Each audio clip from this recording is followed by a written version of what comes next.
순종의 세 가지 놀라운 유익이라는 제목을 가지고 요한복음 강의, 오늘 순종에 대한 이야기를 여러분 좀 나누고 싶어요. 여러분 한번 기억날지 모르겠습니다. 여러분이 10대 때 아침에 일어나는 게 쉬우셨어요? 제 기억으로는요, 아침에 일어나는 게 너무 어려웠던 기억이 있습니다. 어머니께서 일어나! 학교 늦어! 그러면 엄마 5분만 더 하면서 잠을 잤던 기억이 있고, 여러분이 아이를 키우면서 10대 아이를 키우면서도 아마 이렇게 잔소리를 해서 아이를 깨워야 되는 그런 걸 아마 경험했을 것입니다. 지금 경험하고 있는 부모님도 계실지 모르죠. 그런데 어느 날 그렇게 잔소리를 해서 깨워야 될 아이가 바뀌었습니다. 어느 날 일찍 일어나더니 그렇게 씻으라고 이야기를 해도 듣지 않던 아이들이 콧노래를 부르면서 샤워를 하고 못을 부리기 시작합니다. 그 아이에게 무슨 일이 일어난 것일까요?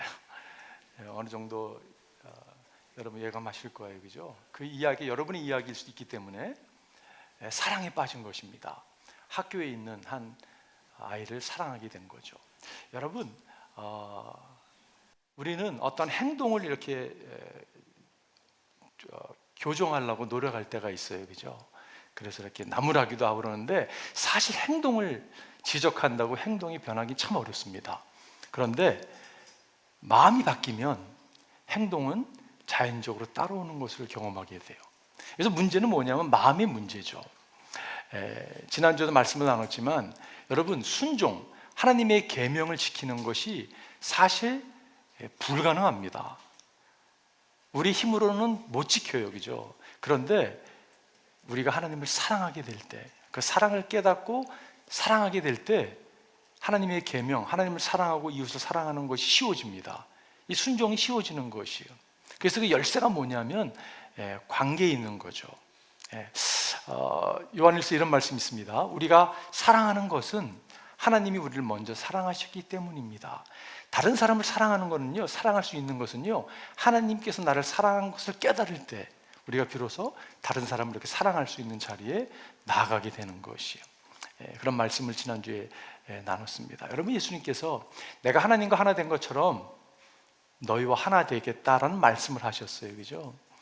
또 다른 보혜사 성령님을 우리에게 보내주셔서 그분이 여러분과 저희 삶에 들어오셔서 우리가 믿음을 선택하는 순간 그분이 우리 삶에 들어오셔서 함께 거하신다. 여러분, 그것을 깨달을 때 순종이 쉬워지는 것이에요. 아, 내 안에 창조주 하나님이 거하시는구나. 여러분, 상상이 되세요? 여러분과 제가 믿음을 선택한 순간 우리 가운데요, 하나님이 찾아와 주시는 거예요. 영원히 떠나지 아니하시겠다고 약속하신 분이 우리 가운데 찾아왔습니다. 워치만 리라고 하는 중국의 한 영적 지도자가 있었는데요, 그분이 이런 예화를 들었는데 제가 예화가 좀 아웃데이트된 것 같아가지고 옛날 예화라서 좀 바뀌었습니다. 이런 예화입니다. 여러분이 길을 가는데 호주머니에 25전짜리 동전이 코어가 있는 거예요. 여러분 별로 신경 안 쓸 거예요, 그죠? 왜냐하면 25전이니까. 근데 만약에 여러분 오른쪽 주머니에 캐시로 10,000불이 있어요. 또 왼쪽 주머니에 10,000불입니다. 합이 20,000불이 있습니다. 그리고 여러분이 길을 가는데 보통 차를 타고 가는 길이 아니라 유럽의 관광지인데 좀 복잡한 곳이에요. 듣기에는 소매치기도 많다는 이야기를 접했습니다. 그럼 여러분이 태연하게 신경 안 쓰고 그 길을 걸어갈까요? 아마 가다가 이렇게 손을 넣다가 주위도 살피다가 아마 그럴지 모르겠어요. 여러분, 소중히 여기는 것은 늘 안테나가 이렇게 켜 있습니다. 내가 소중히 여기는 것은요, 늘 내가 신경 쓰고 간직하고자 하는 마음이 있어요. 여러분과 제 안에, 여러분, 2만 달러와 비교가 안 되는 보물이 우리 가운데 거하시죠. 그분을 내가 소중히 여기고 살아간다면 여러분, 그분의 음성에 귀를 기울이게 되어 있어요, 그죠? 그리고 사랑하라고 말씀하는 명령에 우리가 순종하는 자리에 나아간다는 것이에요. 자, 그거 연장선에서 우리가 믿음을 선택하고 순종을 선택할 때 하나님 우리 삶 가운데 주시는 유익들이, 엄청난 유익들이 있다는 것을 오늘 말씀 나누고 싶어요. 엄청난 유익들이 있습니다. 그것이 무엇인가? 첫 번째는요, 그 순종은, 그 믿음은 하나님과 예수님의 사랑을 우리로 풍성히 누리게 함에 있는 것이에요. 신앙생활은 여러분 슈퍼피셜한 그런 차원에서 그냥 그래 내가 믿어 하나님 따르지 뭐 신앙생활 하는 거야, 그 차원이 아닌 것이에요. 그죠? 하나님께서 여러분과 저를 어디로 이끄시냐면 풍성한 삶으로 이끄시는 것입니다. 예수님 분명히 말씀하셨어요. 인자가 온 것은 양으로 생명을 얻게 하고 여러분과 저 생명을 얻게 하고 풍성히 얻게 하려 함이라라고 말씀하셨어요. 오늘 본문이 시작합니다. 내 계명을 받아서 지키는 사람은 나를 사랑하는 사람이요, 나를 사랑하는 사람은 내 아버지 사랑을 받을 것이다. 지난 15절과 오늘 23절에서 반복해서 나오는 여러분 계명을 받아서 지키는 사람이 사랑하는 사람이다라고 말씀하고 있어요. 그러면 여러분과 제가 무슨 생각이 드냐면 그 말은 이게 주님의 사랑이 무조건적이라고 말씀하셨는데 그 조건적인 게 아니냐고, 지켜야만이 내가 어떤 업보를 쌓아야만이 나에게 주어진 혜택이 있는 게 아니냐고 생각할 수 있어요. 그죠? 여러분 그런 의미가 아닙니다. 하나님의 사랑은요, 여러분과 저를 하나님 사랑은 unconditional 하는 사랑, 조건이 없는 사랑입니다. 여러분 믿으세요? 네. 우리를 향한 사랑은 조건 있는 사랑이 아니에요. 너무 잘하는 말씀 보게 되면 그러나 우리가 아직 죄 가운데 있을 때에, 우리가 죄 가운데 있을 때에, 죄인으로 살아갈 때 그리스도께서 우리를 위하여 죽으셨습니다. 여러분 주님께서 죄인 있는데 죽으신 거예요. 이리하여 하나님께서는 우리에 대한 자기 사랑을 실증하셨습니다. 너무 잘하는 말씀. 여러분 너무 잘하는 또 다른 말씀이 있죠. 하나님이 세상을 이처럼 사랑하셔서 외아들을 주셨으니 이는 그를 믿는 사람마다 멸망하지 않고 영생을 얻게 하려는 것입니다. 우리가 죄 가운데 있을 때 주님께서 우리를 사랑하셔서 독생자 예수를 주셨어요. 멸망하지 않게 하기 위해서 그분을 믿을 때 영생이 주어진다라는 것은 무조건적인 주님의 사랑입니다. 근데 오늘 본문은 무슨 이야기를 하고 있는 것일까요? 우리의 신앙이요, 슈퍼피셜하게 표면적인 상태에 머무는 게 아니라 깊은 가운데 주님이 우리를 초대하고 있다는 것이에요. 하나님은 여러분과 제가 구원만 받고 그래 나 구원 받았어 이게 다야, 그 삶이 아니라 주님이 제공해 주시는, 우리가 믿음을 선택하고 순종의 삶을 살아갈 때 우리에게 제공해 주시는 여러분 풍성한 삶을 누리고 살아가기를 원한다는 것이에요. 이게 주님의 의도입니다. 사도 바울이 그 뜻을 기도의 포맷으로 이렇게 고백한 것을 우리가 알 수가 있어요. 믿음으로 말미암아 그리스도를 여러분의 마음속에 머물러 계시게 하여 주기를 빕니다. 이 기도였어요. 에베소 교회를 향한 바울의 기도였습니다.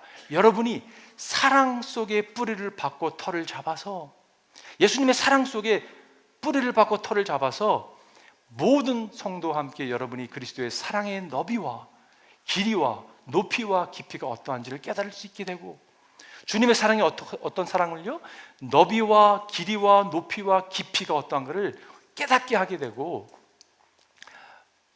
지식을 초월하는 그리스도의 사랑을 알게 되기를 빕니다. 그리하여 하나님의 온갖 충만함으로 여러분이 충만해지기를 바랍니다. 이게 사도 바울이 교회를 향한, 여러분과 저를 향한 기도였어요. 동일하게 하나님께서는 여러분과 저에게 풍성함을 누리고 살아가기를 주님이 원하십니다. 우리는 풍성한 그러면 물질적인 것만 생각하는데 그것을 이야기하는 게 절대 아닌 걸 좀 알고 계세요. 그죠? 저 육신의 아버님이 세상을 떠난 지가 꽤 됐습니다.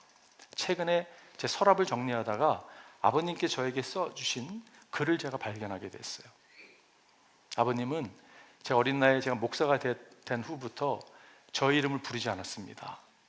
늘 저한테 최 목사님, 최 목사님 이렇게 목사라고 이렇게 저를 불러주셨어요. 아버님이 이렇게 부르니까 좀 부담스럽잖아요, 그죠? 근데 아버님이 저희가 이렇게 부르는 것을 제가 알았어요. 왜 부르시는지. 아버님은 당신이 어렸을 때부터 목사가 되는 게 꿈이었습니다. 근데 환경이 허락해 주지 않았어요. 그러는 가운데 목사님에 대한 동경심이 늘 아버님의 마음에 있었습니다. 나중에 연세가 되어 은퇴를 하셔서 신학을 공부하시고 결국 목사 안수를 받게 되었는데, 아버님이 저에게 늘 이렇게 부르시면서 편지를 써주셨는데 제가 편지를 접하고 마음이 너무 이렇게 좀 괴로웠어요. 왜 괴로웠냐면 두 가지 이유 때문에 그렇습니다. 여러분, 부모와 자녀들은요 뗄래야 뗄 수 없는 관계이기 때문에 그래요. 여러분, 자녀를 갖고 있는 분 어떻게 자녀를 뗄래야 뗄 수 있겠습니까?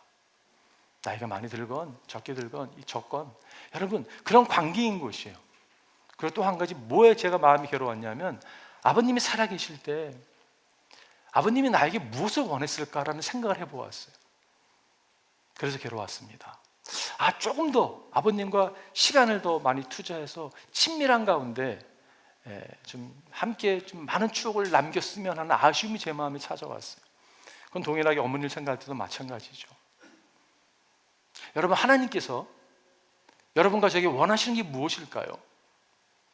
그래, 너 내가 맡긴 일 감당해야 돼, 이 일일까라는 생각을 해보았어요. 제 답은요, 아니다라는 답이 나왔어요. 그것도 중요하지만 그거는 세컨더리한 거고, 하늘 아버지께서도 우리에게 요구하는 게 있다면 친밀한 관계라는 것이에요. 자녀를 키우면서 깨닫게 되는 게, 우리 아이가 아빠 오늘 식사 같이 하자고 너무 기분이 좋은 거예요. 나가면 제가 돈을 낼 확률이 많은데도 불구하고, 여러분, 하나님께서 우리에게 원하시는 게 무엇일까요?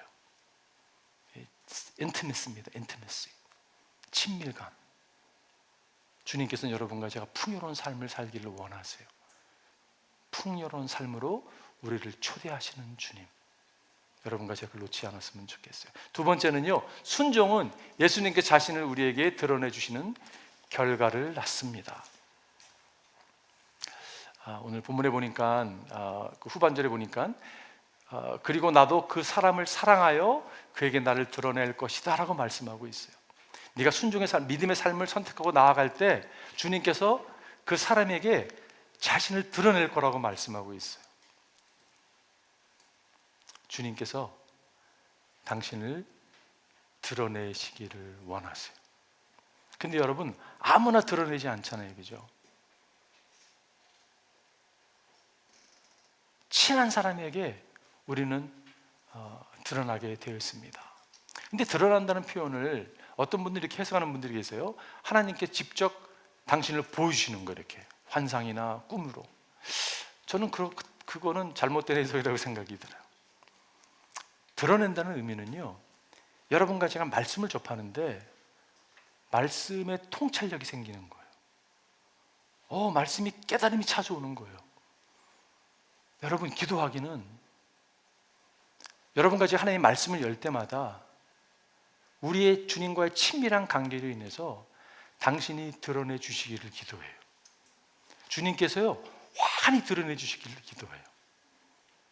그게 순종의 허락한 열매, 결과인 것을 우리가 알 수가 있습니다.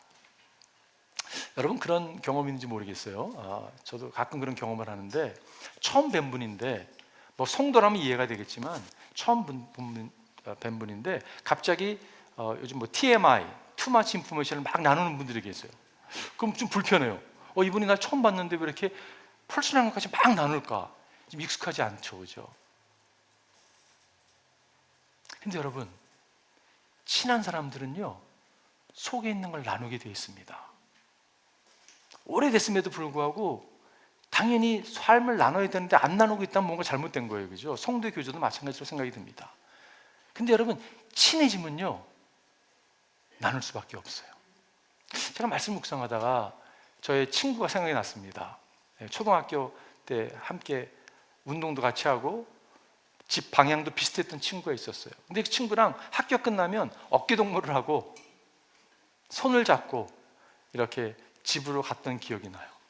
그러면서 수많은 대화를 했던 기억이 납니다. 뭐 초등학생이 무슨 뭐 할 말이 그렇게 많았을까 생각을 하는데, 말이 얼마나 재밌었냐면 말을 하다가 끝이 안 난 거예요. 야, 우리 다시 돌아가자, 학교로. 다시 학교로 갔던 기억이 납니다. 가다가 또 돌아오는 거예요, 이렇게요. 그런 거를 아직까지도 그 친구와 연락을 하고 가끔씩 보는데요, 지금 봐도요, 제가 그 오랜 그 공백 기간이 있음에도 불구하고 친구를 잘 아는 느낌이에요. 친구도 저를 잘 아는 느낌입니다. 그러면 생각났던 말씀이 창세기 5장 24절의 말씀이에요. 에녹은 하나님과 동행하다가 사라졌다. 하나님은 그를 데려가신 것이다. 저는 기도하기를, 여러분과 제가 영어로 보면 Enoch walk with God, 하나님과 여러분과 제가 이렇게 동행하기를 바라요. 늘 걸어가기를 바랍니다. 어느 분들이 그렇게 표현하잖아요. 에녹이 산책을 하는 게 나갔다가 walk with God 그러니까 산책 나갔다가 산책이 너무 길어진 거예요. 돌아올 수 없는 상황이 돼서 하나님 데려갔다. 얼마나 아름다운 표현인지 모르겠습니다. 여러분과 제가 주님과 동행하는 그런 자리에 나아가기를 바라요. 그 맥스 루케도 목사님 쓴 책 가운데 그 한 예가 제 마음에 늘 이렇게 자리 잡고 있는 게 하나 있습니다. 여러분에게 나눴었는데 어떤 예냐면요, 한 성도께서 연세가 많은 분인데 교회를 더 이상 참여할 수 없는 몸 상태가 됐습니다. 그래서 집에 머물러 계시는데 목사님 신방으로 와서 이제 예배를 드리고자 이제 찾아갔더니 빈 의자가 하나 있는 거예요. 그래서 누가 다녀가셨냐고 목사님이 질문합니다. 그랬더니 그 노인께서 이런 얘기를 하시는 거예요. 아니라고, 제가 오래전에 이 비밀을 하나 깨달은 게 있어가지고 어느 분이 저에게 가르쳐줬는데 제가 여태까지 이거를 프랙티스하고 있다고. 빈 의자에 예수님을 모십니다 라고 이야기를 하고 그 예수님과 늘 교제하는 그 방법을 내가 배웠다고. 참 좋은 방법이군요. 목사님이 얘기를 하고 신방 예배를 끝나고 돌아가셨는데 몇 주 후에 따님으로부터 목사님이 연락이 왔다고 합니다. 아버님이 소천하셨다고. 근데 목사님 이상한 일이 하나 생겼다고. 아버님이 몸을 움직일 수 있는 상태가 아닌데 아버님의 머리가 벽에 누워 있어야 되는 머리가 어떻게 그 의자에 가지런히 놓여 있었다고. 지금 이해가 안 되는 일이라고. 여러분, 그분은요, 모르긴 몰라도 주님과 친밀한 교제를 했던 분으로 이해할 수 있습니다. 주님이 왜냐하면 다 드러내 주시거든요. 그분을 경험하고 그분과 동행할 때 여러분, 이것이 얼마나 복된 여정인지 모르겠어요. 우리 삶에 고난이 찾아옵니다. 성도님들의 삶에 시련들이 찾아오는 것을 보게 돼요. 어려움을 겪는 걸 보게 되면서 제 마음 끝에 기도 제목이 하나 떠오른다는 것은요, 이런 것입니다. 하나님, 이 시련을 잘 이겨내게 도와주세요. 그런 기도도 있지만 이런 기도예요. 하나님, 이 시련을 통해서 저 성도님이 깊어지길 원합니다. 왜냐하면 많은 경우에 하나님은요, 우리 고난이라는 걸 통해서요, 우리를 이렇게 깊은 장소로 인도하시는 것을 경험하게 돼요. 제가 지난주에 그 허슨 텔러에 대해서 좀 묵상하는 시간이 가졌었습니다. 여러분, 허슨 텔러는요, 여러분 잘 알다시피 그 중국 내지 중국 내면 그 선교의 파운더죠. 차이나 인랜드 미션의 파운더입니다. 차이나 인랜드 미션의. 근데 여러분, 그분이 73세에 하늘나라로 갑니다. 근데 중국에 몇 년인지 아세요? 51년을 섬겼어요. 그러면 여러분 계산되시죠? 젊은 20대 초반의 나이에 그 중국 땅에 가서 선교회를 했습니다. 그분이 640명이라는 선교사님들을 그 차이나 있는 미션을 통해서 선교사들 갖다가 그 여러 지역으로 배치해서 선교회를 감당했던 분이세요. 여러분, 그 옛날에 얼마나 사역이 어려웠을까 생각을 해보게 되었습니다. 사랑하는 딸이 그 선교지에서 죽습니다. 사랑하는 아들이, 여러분, 내가 사랑하는 가족이 먼저 떠난다는 것은 슬픈 일이 어디 있습니까? 자녀를 셋을 잃어요.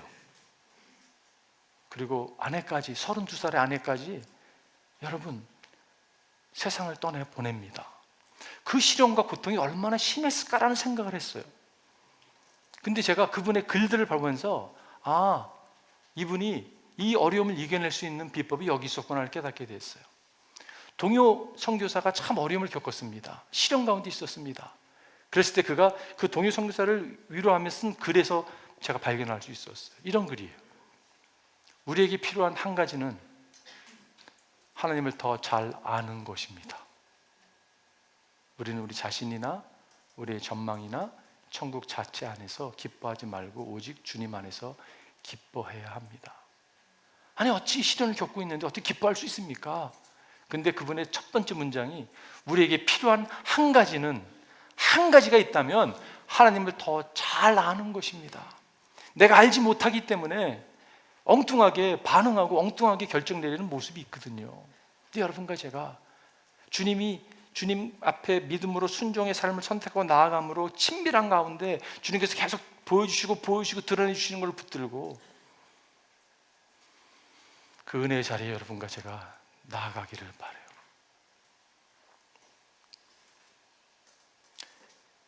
허슨 테일러 목사님이 좋아하던 찬송곡이에요. 한국말로는 이게 불러지지 않는 찬양인데 제목이 Jesus, I'm resting, resting이라는 찬양입니다. 예수님, 나는 당신의 기쁨 안에서 쉬고 있습니다. 나는 당신의 사랑의 마음의 위대함을 발견하고 있습니다.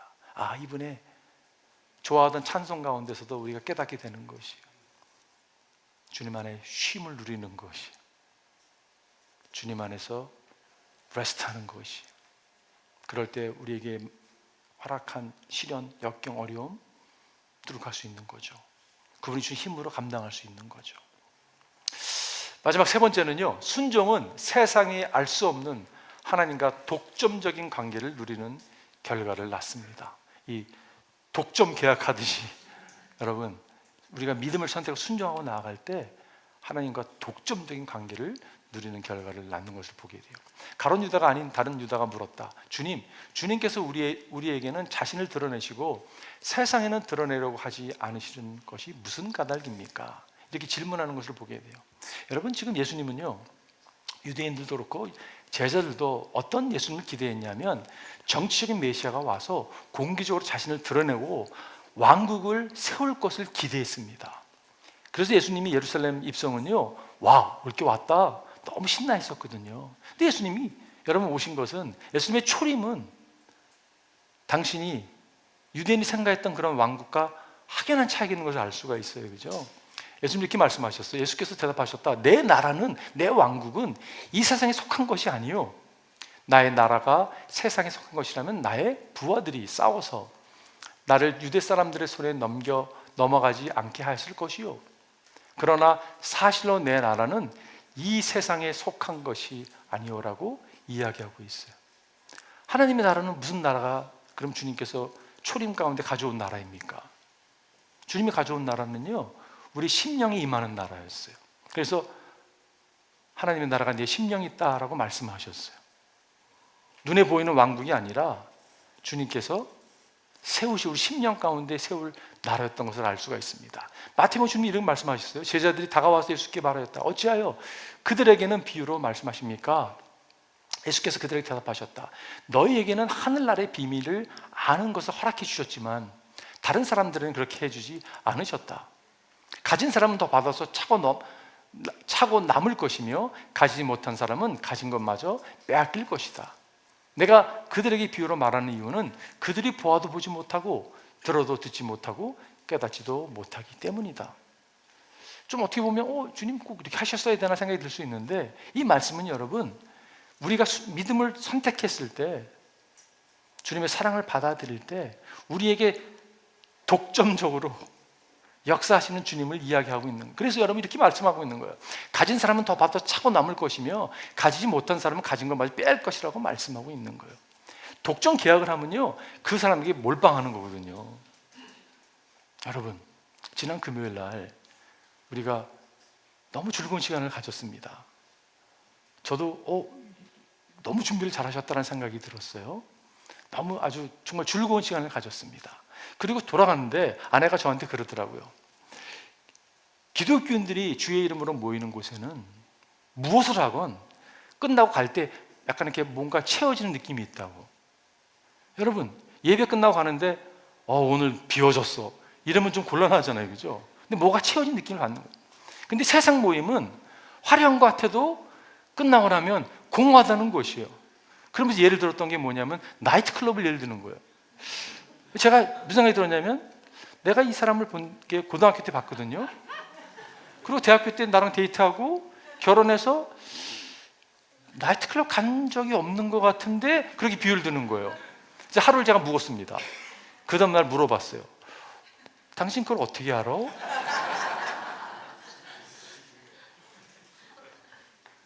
아내의 답이, 그거 말해 알겠냐고 저한테 그러더라고요. 말해 알겠어 그러더라고요. 아, 그렇구나.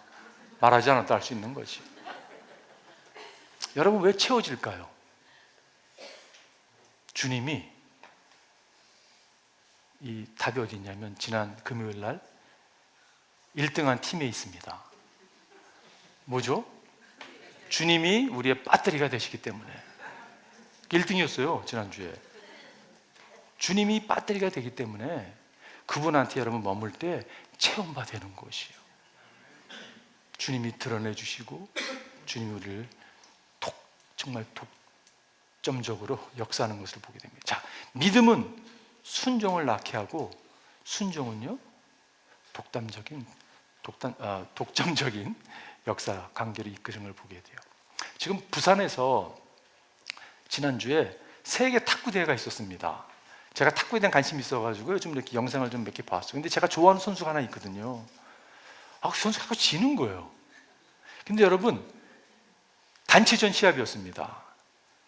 내가 좋아하는 선수가 지더라도 그 팀이 잘하니까 이겨서 계속 올라가는 거예요. 내 팀이 아무리 내가 잘해도 내 팀원이 못하면 그 팀은 떨어질 수밖에 없습니다. 여러분, 근데 여러분과 제가 속한 팀은 어떤 팀일까요? 청년부일까요? 노고스일까요? 여러분, 우리가 속한 팀은요 위닝 팀이에요. 위닝 팀. 예수님이 팀 멤버로 함께 띄워주기 때문에 위닝 팀이 되는 거예요. 여러분 보세요. 국가대표가 되기 위해서는요 실력이 있어야 됩니다. 예수님의 팀의 일원이 되기 위해서는 여러분 실력이 있어야 돼요. 그 실력이 무슨 실력입니까? 세상이 얘기하는 실력이 아니에요. 믿음이에요. 그렇기 때문에 믿음이 곧 실력입니다. 주님이 요구하시는 거요 믿음이에요. 여러분과 제가 믿음을 붙들고 나아가는 거죠. 오늘 본문이 이렇게 끝납니다. 나를 사랑하지 않는 사람은 내 말을 지키지 아니한다. 너희가 듣고 있는 이 말은 내 말이 아니라 나를 보내신 아버지의 말씀. 이 말씀은 굉장히 무서운 말씀입니다. 이 말씀은 경고하시는 말씀이거든요. 내 말을 받아들이지 않으면 곧 아버지를 받아들이지 않는 거고, 그 말은 아버지를 거절하는 것이고, 아버지를 거절하는 사람에게 내가 처소를 삼아서 독점 계약을 맺을 수 없어라는 표현이에요. 그죠? 그 말씀이에요. 근데 여러분과 저에게는 주님께서 독점 계약을 맺으시고 은혜를 부어주셨잖아요. 그죠? 그렇다면 우리에게 적용되는 말씀이 있다면 여러분과 저는요 오픈 바이블입니다. 세상이 볼 수 있는 유일한 성경책이 될 수 있을 거예요. 저는 그런 도전이 우리 가운데 임했으면 좋겠습니다. 제가 결론 내리면서 여러분 의라는 거죠. 의, righteousness라는 단어를 제가 정의를 해드리고 싶어요. 세상은 뭐 옳은 것을 행하는 것들이 생각할 수 있지만 이게 헬라어 정의입니다. 스트롱 컨커런스라고 하는 신학생들이 신학교 하면 이렇게 사는 사전이 있거든요. 근데 거기서 뭐라고 써있냐면 righteousness를 뭐라고 표현했냐면 마땅히 어떠해야 할 그 사람의 상태, 하나님께 받아들여지는 상태를 말하는 것이. 여러분과 제가 하나님께 받아들일 수 있는 것은 불가능합니다. 여러분과 저는요 하나님께 받아들여질 자격이 없는 사람들이에요.